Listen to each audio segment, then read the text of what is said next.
시장에 보는 눈을 키우는 시간입니다. 오늘은 어디든 달려간다. 탐방의 그지요. 지민홍 신한금융투자 한남동 PW 센터 팀장님 모셨습니다. 팀장님 안녕하세요. 안녕하세요. 안녕하세요. 안녕하세요.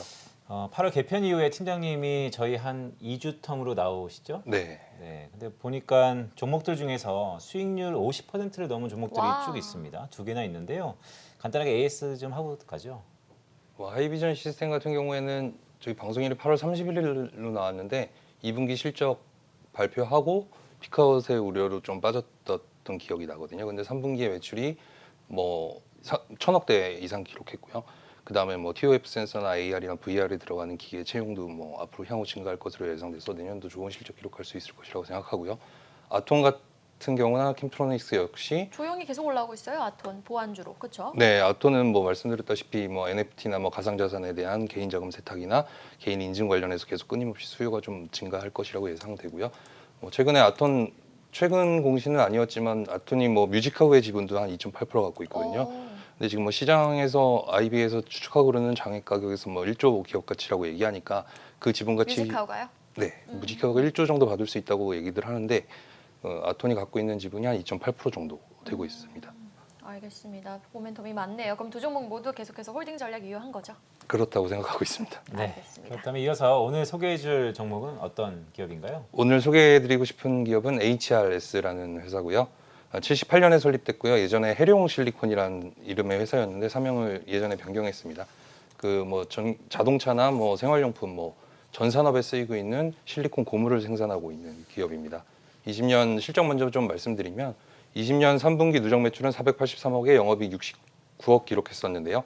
21년 3Q에는 YY로 20% 증가한 매출 582억, 그다음에 영업이익은 44% 증가한 100억을 기록한 회사입니다.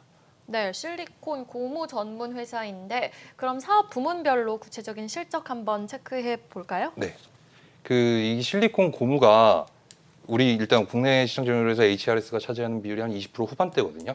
20% 후반대인데 그 국내 글로벌 실리콘 고무하는 모든 회사들이 다 들어와 있어요. 모멘티브 인스트한 KCC 실리콘이라든가 네. 신해치화학이라든가 다우케미칼, 뭐 엘캠 이런 회사들이 다 들어와 있는 상황에서 시장 점유율이 20% 후반대를 기록하고 있으니까 뭐 강력한 기술력을 가진 강소기업이라고 생각하고 있고요. 주로 생산하는 건 매출의 한 80% 정도는 HTV라고 하는 고온 경화형 실리콘을 생산하고 있습니다. 근데 그거를 약간 좀 브레이크다운 해보면 그 HTV라고 하는 고온 경화형 실리콘 고무는 다시 고상 실리콘이랑 액상 실리콘으로 나뉘는데요. 이제 뭐 향후에는 고상 실리콘이 지금 80% 정도고 액상 실리콘이 20% 정도 차지하고 있는데 액상 실리콘 같은 경우에는 뭐 높은 신뢰도랑 편차를 요구하는 제품에 그 적용이 용이해서 향후에는 이쪽으로 조금 더 포지션이 커질 것 같고요. 그러면은 따라서 그 고상 실리콘보다는 좀 마진율이 좋은 측면이 있어서 실적 개선도 이루어질 수 있을 거라고 생각합니다. 네, 아까 보여주신 매출 구성을 보니까 약 한 4분의 1이 또 수출 쪽으로 담당하고 있는데 네. 어떻습니까? 동사는 수출 쪽의 전략적 비즈니스의 의도가 좀 있나요? 일단은 사실 동사는 이게 규모 자체가 그렇게 크지 않잖아요. 근데 국내 시장에 좀 집중하고 있는데 국내 시장에 집중하고 있는 이유와 그다음에 국내 시장에서 좀 경쟁력이 있는 이유가 이 실리콘 고무 제품이 되게 그 레시피에 따라서 배합을 해서 고객사에 납품하는 거기 때문에 되게 커스터마이징 되는 게 많거든요.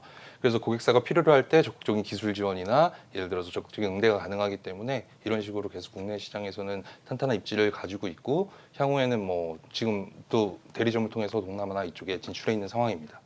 아, 커스터마이즈 됐다라고 했는데 동남아 지역에 좀 더 수출 지역에 매출이 나타나고 있는 현재는 건가요? 그렇습니다. 네. 자, 그러면 실리콘 시장과 뭐 HRS의 독보적인 기술력을 한번 구체적으로 더 설명을 해주신다면요? 네. 일단 글로벌 실리콘 시장이 2016년에는 16조에서 2020년에 한 21조 정도로 예상되고 있고요. 국내 실리콘 시장 역시 2016년에는 5,900억에서 2022년 내년에는 한 7,700억까지 성장할 것으로 예상되고 있습니다. 일단 이 고부가 가치 실리콘 제조를 위해서는 일반적인 실리콘 수지에다가 보강제나 여러 특성을 구현할 수 있는 첨가제를 배합해서 제조하고 경화해야 되거든요. 근데 여기서 기술력이 뭐냐 하면 실리콘 수지와 첨가제의 조합 배합비를 얼마나 많이 축적된 기술을 레시피를 갖고 있냐라는 거거든요. 근데 동사 같은 경우에는 뭐 글로벌 수준의 배합 능력을 갖고 있다고 판단이 되고요. 350여 종의 다양한 제품 라인업으로 뭐 시장에 대응하고 있는 상황입니다. 배합 비율의 황금률을 갖고 있다라고 좀 표현해도 될 만하군요. 네, 뭐 중소기업 중에서는 타의 추종을 불허한다고 생각합니다. 네, 그렇다면 투자 포인트 좀 짚어주시죠. 네, 우선은 일단 투자 포인트 전에 회사 조금 연영을 좀 말씀드리는 게 좋을 것 같은데요. 이 회사가 2010년에 모든 기업들이 다 중국에 진출하면서 그 실리콘이 중국에서 좀 오버캐파가 났어요. 그래서 오버캐파가 나서 그 물량들이 한국이나 동남아 시장에 다 들어오게 됐고요. 2011년에는 이 원전 테마로도 한번 묶였었던 주식이거든요. 원전 테마요? 네, 왜냐하면 이 실리콘 고무로 방화제를 만들거든요.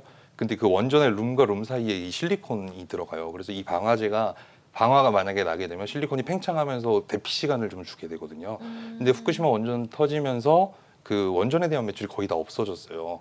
그리고 그다음에 2013년에는 원재료와의 안정적인 공급을 위해서 원재료 공장을 세우려고 시행사랑 계약을 했었는데 시행사와의 문제 때문에 한 5, 6년 동안 아무것도 못했던 회사거든요. 그러면 중국 비즈니스 어떻습니까? 왜냐하면 중국이 동북 해안 지역에 원전을 100기 넘게 설치한다는 얘기가 프로젝트성이 있는데 그 룸은 없을까요?